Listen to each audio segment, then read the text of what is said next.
देखिए आप एक बार दोबारा से एक्सरसाइज 3.3 बच्चों के अनुरोध पे दोबारा से कराई गई है। इसमें विभाज्यता के लिए मैंने आपसे बताया था कौन संख्या संघ से कब भाग होती। 2 से भाग होने के लिए मैंने आपको बताया था कि संख्या में इकाई के स्थान पे 0, 2, 4, 6, 8 का होना जरूरी है। इससे आगे 3 से कोई संख्या कब भाग होती है, इकाई के संख्या के सभी अंकों का योग 3 से भाग होना जरूरी है। इससे आगे 4 से भाग होने के लिए संख्या में इकाई और दहाई से बनी संख्या 4 से भी भाग हो जाती है तो पूरी संख्या 4 से भाग हो जाएगी। 5 से भाग होने के लिए संख्या में इकाई के स्थान पे 0 या 5 होना जरूरी है। तो आगे चलेंगे। 6 से भाग होने के लिए कोई भी संख्या 2 या 3 अर्थात 2 या 3 गुणनफल से भाग होती है तो वो पूरी संख्या 6 से भाग हो जाएगी। 8 से भाग होने के लिए हमें चाहिए कि संख्या कोई भी संख्या दी हुई है उसमें इकाई दहाई संख्या मतलब 3 अंकों से बनी हुई संख्या यदि 8 से भाग होती है तो पूरी संख्या भी 8 से भाग हो जाएगी। 3 से भाग होने के लिए देखिए आप, यदि किसी भी संख्या के अंकों का योग 9 से भाग होता है तो संख्या पूरी 9 से भाग हो जाएगी। 3 से भी कुछ ऐसा ही था सेम। उससे आगे 11 देखिए, 11 से कोई संख्या भाग कब होती है, कोई भी संख्या दी तो उसे दाईं तरफ से जो विषम संख्याएं बनती हैं, विषम जो अंक हैं उनका जोड़ कीजिए, उनमें से बाईं तरफ से जो सम संख्याएं हैं उनका जोड़ करके अंतर निकालिए। यदि अंतर 0 होता है तो पूरी संख्या 11 से भाग हो पाएगी, अन्यथा नहीं। ऐसे 3.3 में कोई भी सम लेके देखते हैं। अब हम पहला ही सम है, कुछ संख्याएं दी हुई है, ये देखिए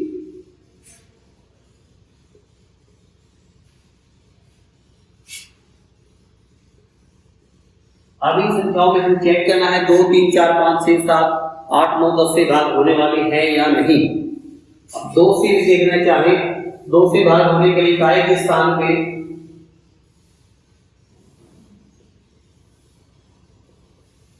इनका होना जरूरी है। इनमें से एक अंक यहाँ आया है पीछे तो 128 2 से भाग होता है।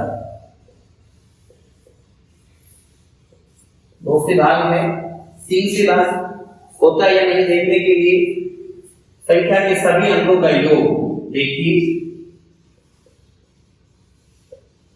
1, 2, 3 और 8, 11 3 से भाग नहीं होता है तो पूरी संख्या 3 से भाग नहीं हो सकती है। अब 4 से भाग होता है यदि देखते हैं एक बार, जो भी संख्या दी गई है उसमें इकाई और दहाई से बनी संख्या, इकाई के 8 है, दहाई के 2 है तो 28 4 से पूरा भाग होता है तो संख्या भी पूरी 4 से भाग हो जाएगी। 5 से भाग होती है या नहीं, इसके लिए इकाई के स्थान पे 0 या 5 का होना जरूरी है, जो कि इकाई के स्थान पे 0, 5 नहीं है, इसलिए 128 पूरा 5 से भाग नहीं हो सकता। 6 से भाग होने के लिए संख्या को देखना है कि 2 या 3 दोनों से भाग होना जरूरी है। इसको दोनों से डिवाइड होती है तो 6 से हो गया ना, नहीं 128 2 से डिवाइड होती है लेकिन 3 से नहीं, इसलिए ये संख्या 6 से भी डिवाइड नहीं हो पाएगी। उससे आगे चलेंगे 8 से देखने के लिए 3 अंकों से बनी संख्या, ये इसको बाहर करके देख पाओगे तो ये नहीं हो पाती है। देखना एक बार 3 अंक है, 128 पूरा हो पाता है 8 से बाद तो पूरी संख्या भी हो जाएगी। उसके बाद 9 इस संख्या के अंकों का योग जैसे 1 जमा 2 जमा 8 तो 11 होता है, 11 9 से डिवाइड नहीं हो पाएगा तो पूरी संख्या भी 9 से डिवाइड नहीं होगी। देखिए आपने ऐसे बारी बारी से हमें चेक करना है, ऐसे इसको और इसको देखना है, ठीक है।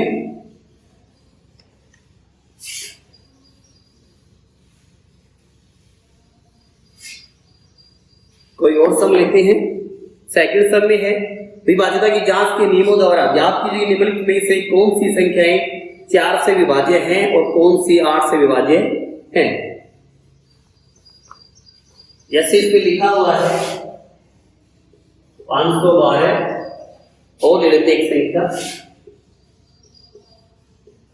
इन दोनों को देखना भी 4 से डिवाइड होनी है या नहीं। देखिए एक बार, नियम हमें पता है 4 से भाग होने के लिए इकाई और दहाई की जो संख्याएं बनती हैं उन दोनों का 4 से भाग होना जरूरी है। 72 को देखिए आप 4 से डिवाइड करके,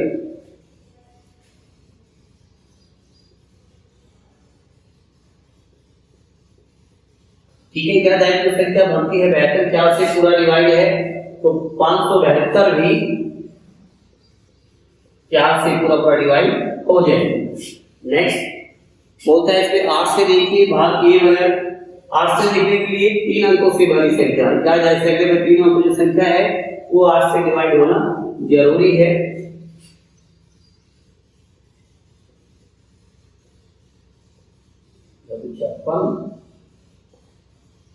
ये संख्या पूरी डिवाइड नहीं हो पाई 8 से, अर्थात इसको ना में लिखेंगे, इसका आंसर नहीं होगा। नेक्स्ट उसको देखने के लिए देखिए, इकाई डिवाइड 50 है, 50 4 से पूरा डिवाइड नहीं हो पाता है तो पूरी संख्या भी 4 से भाग नहीं होगी। इकाई दहाई संख्या पे 150 बनता है, 150 देखो 8 से डिवाइड हो पाएगा या नहीं, नहीं हो पाएगा तो पूरी संख्या भी 8 से डिवाइड नहीं होगी। ऐसे आपने देखना है। थर्ड सम है, उसमें 6 से नियम देखना है कि 6 से कोई संख्या डिवाइड हो पाएगी या नहीं हो पाएगी। देखिए संख्या आपके सामने लिख देता हूं।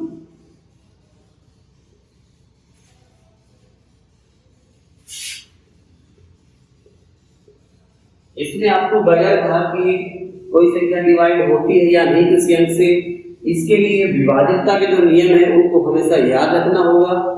इसको 6 से डिवाइड की होती है या नहीं देखना है। देखिए 6 से डिवाइड होने के लिए इस संख्या को 2 और 3 दोनों से भाग होना पड़ेगा। अब 2 से भाग होने के लिए तो देखते हैं कंडीशन, इकाई के स्थान पे 0 2 4 6 8 आना चाहिए, इनमें से 8 आता है, इसका अर्थ है कि ये संख्या पूरी 2 से डिवाइड होती है। अब 3 से देखना है, 1 और 2 3 8 8 16 3 से डिवाइड नहीं होगा तो ये संख्या 6 से डिवाइड नहीं होगी, क्योंकि 6 से डिवाइड होने के लिए किसी भी संख्या को 2 और 3 दोनों से एक साथ डिवाइड होना जरूरी है।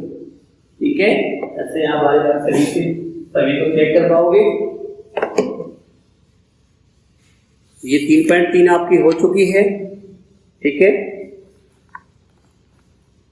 इससे आगे 3.4 एक बार उसको भी कर देता हूं दोबारा से। कोई बच्चा भी पीछे रहता है काम करते हुए, आप देखना दोबारा से। निम्न के सार गुणनखंड ज्ञात करने में कॉमन फैक्टर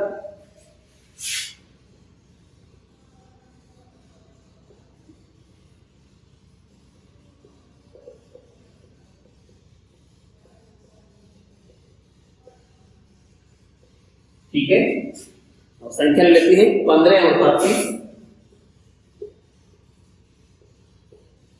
सबसे पहले फैक्टर बनाइए 15 के।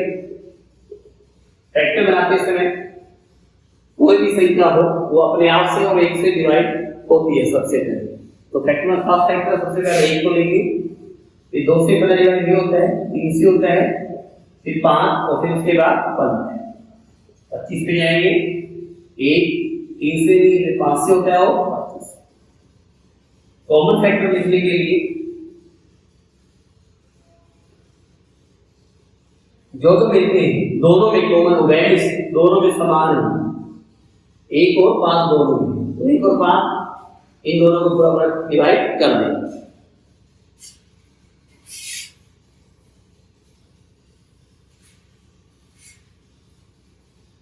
सेकंड से मैं उसमें 3 संख्याएं हैं, उसमें तीनों संख्याओं में ऐसे ही आप फैक्टर्स लिख के कॉमन लिख पाएंगे।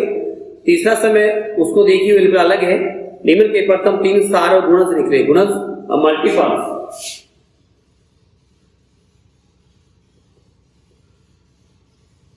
मल्टीपल्स गुणज ये पहाड़ा टेबल चलती है जैसे 6 और 8, ठीक है। 6 का पहाड़ा और ठीक संख्या अपने आप का स्टेप है मल्टीपल्स गुणज होती है।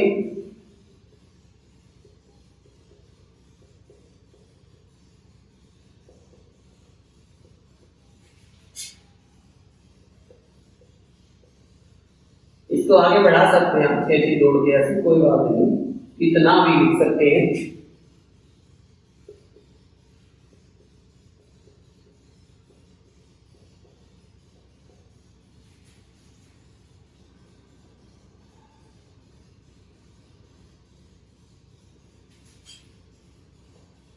इतना भी बढ़ा सकते हैं। देखिए अब जो मिलता है वो वैल्यूज देखना कहाँ 24, ये देखिए प्रथम 3 मल्टीपल्स देखते हैं, कॉमन मल्टीपल्स जो शुरुआत में हमें एक हिस्से मिल जाएंगे।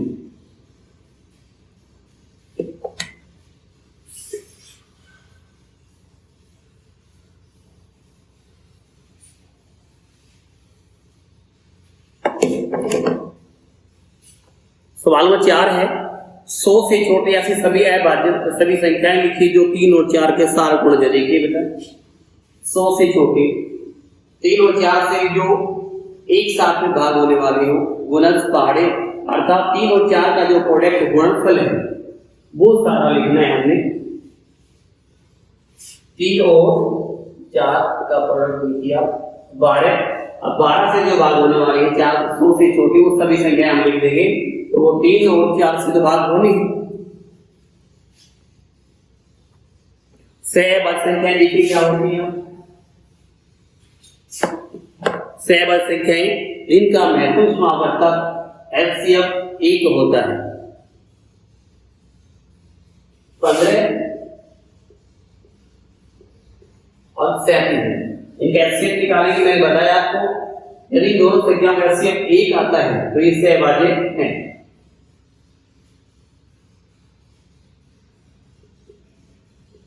देखिए 3, 5 और 15 जो 15 को डिवाइड करते हैं 37 में चलिए 1 और 7। अब इनका कॉमन निकालेंगे।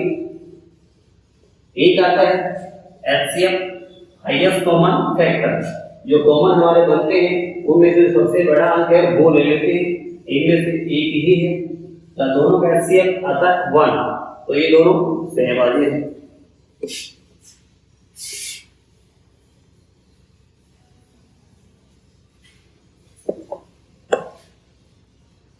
एक संख्या 5 और 12 दोनों से विभाज्य है, किस अन्य संख्या सदैव विभाज्य होगी वही।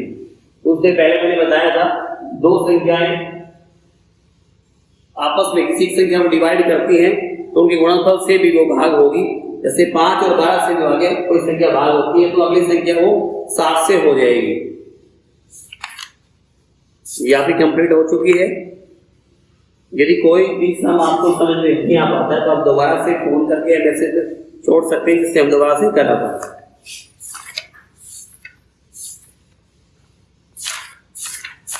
अभी मैं आपको कराना चाहूंगा चैप्टर 5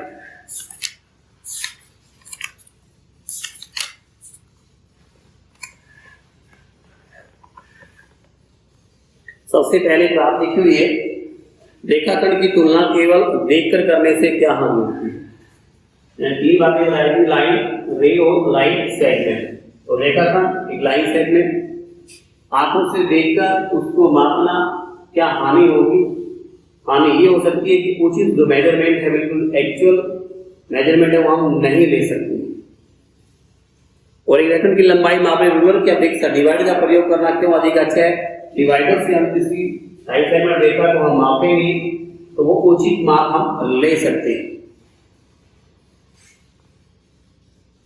तीसरा है कोई रेखाखंड ए बी खींचिए, ए और बी के बीच में स्थित कोई बिंदु सी लीजिए। ए बी और बी सी और सी की लंबाई मापिए। देखिए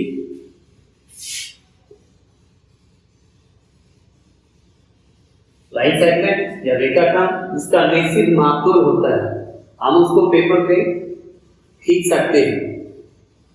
हम एक रेखा को या किरण को पेपर पर नहीं ले सकते। ए और बी दो के नाम लिखे गए हैं, इनके मध्य में को बिंदु हमने बीच से देखिए। ठीक है, आप क्वेश्चन के अकॉर्डिंग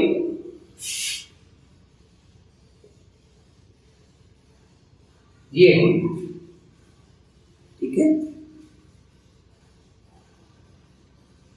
ठीक है, आप उसके स्केल लीजिए, पेंसिल लीजिए, आप इन दोनों हिस्सों को माप सकते हैं। पार्ट को एसी को मापेंगे हम, मान के चलते हैं हम कि यहाँ से यहाँ तक पूरा 5 सेंटीमीटर। ठीक है, हम पहले पार्ट को इसको मापते हैं एसी को, हमारा मान लीजिए ये आ जाता है हमारा 2 सेंटीमीटर। ठीक है, उसके बाद अगला पार्ट है तीसरी, हम इसको मापेंगे तो हमारा मानते हैं ये आएगा। ठीक है, इसको इसलिए हो जाता है हमारा AC BC इक्वल टू। आप स्केल और पेंसिल का प्रयोग करके इसको माप के देख सकते हैं।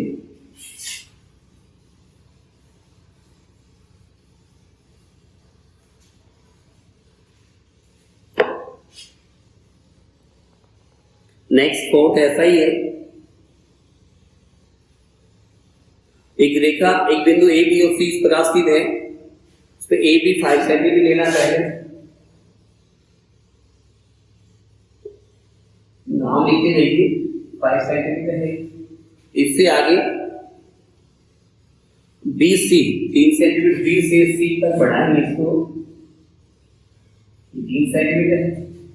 ठीक है, और ए सी यहां से यहां तक हमारा 8 सेंटीमीटर एक्चुअली अपने आप बन जाता है। देखिए A B plus B C 8 centimetre बनता है, जो कि हमारा ए सी है। ठीक है,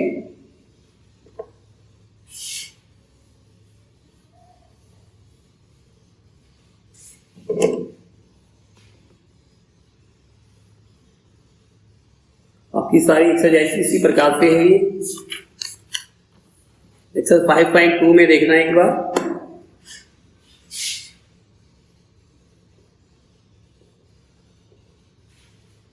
पहला है घड़ी की घंटे वाले सुई गुणन के कितनी भिन्न घूम जाती यदि वह जो भाई हैंड्स होती क्लॉक की एक घड़ी आपके सामने बना देते हैं।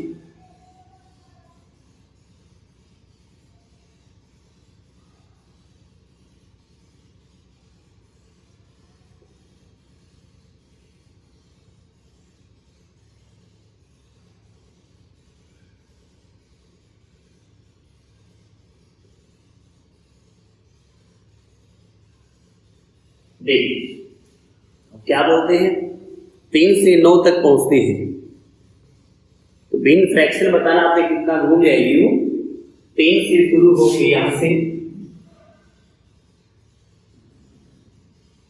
9 तक वो पहुंच जाती है। हम देखते हैं क्वार्टर हमारे पास कुल कितने हैं 12, और कितने क्वार्टर वो घूम चुके देखिए 1 2 3 4 5 6। ठीक है, जो क्वार्टर घूम चुके हैं वो ऊपर, कुल क्वार्टर है वो नीचे। तो 6/12 या इसका लिख सकते हैं 1/2। ठीक है, जैसे 6 से 3 तक दोबारा से को देखिए 6 से यहां से शुरू करेंगे क्लॉकवाइज घड़ी की दिशा में, क्लॉकवाइज घड़ी की दिशा में और एंटी क्लॉकवाइज और विपरीत दिशा में। देखिए कितना घूम चुके हैं हम 1 2 3 4 5 6 7 8 9 क्वार्टर घूम चुके हैं। तो फ्रैक्शन बनेगी हमारी 2 पार्ट्स ऊपर जो हम कवर कर लिए हैं और टोटल भाग नीचे। डिवाइड कीजिए 3 से दोनों हो रही है 3/4, ये फ्रैक्शन हमारी बन गई।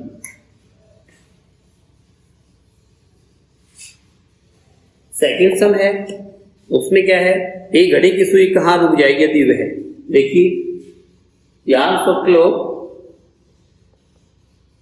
12 से आरंभ करें और घड़ी की दिशा में 1/2 गुणन हो जाए। फिर से बना देते हैं।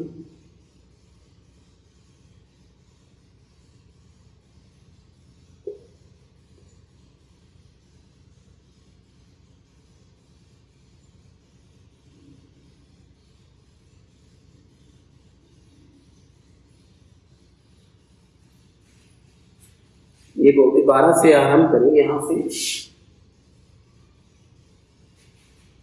तो 1/2 घूम जाना है।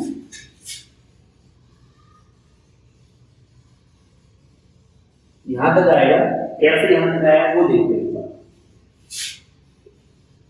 1/2 कुल क्वार्टर हमारे कितने हैं, 12 डिवाइड कीजिए, 6 पार्ट हमें आगे चलना है, 6 तक हम पहुंचे।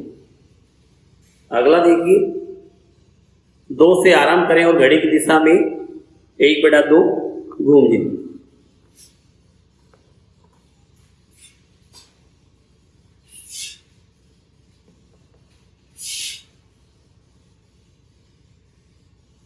अब देखिए 2 से यहां से शुरू करेंगे और 1/2 ही घूमना है। वही फ्रैक्शन मल्टीप्लाई 12 डिवाइड कीजिए, 6 आता है। 6 क्वार्टर में आगे चलना है, 2 से आगे 6 भाग बढ़ना है, 2 से 6 कितना हो जाता है हमारा, तो 8 पे हमारी सुई आगे रुक जाए। ठीक है,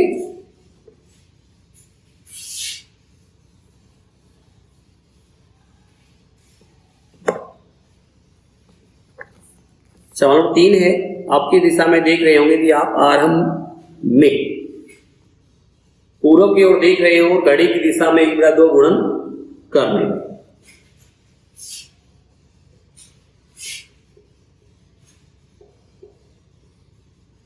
ठीक है, पूर्व की ओर देख रहे हो, घड़ी की दिशा में, पूर्व यहां देख रहे हैं और 1/2 आधा घूम जाएगा, 12 क्वार्टर 6 क्वार्टर घूम जाएंगे। यहां से आते हुए हम यहाँ पश्चिम में हम चलेंगे। ठीक है,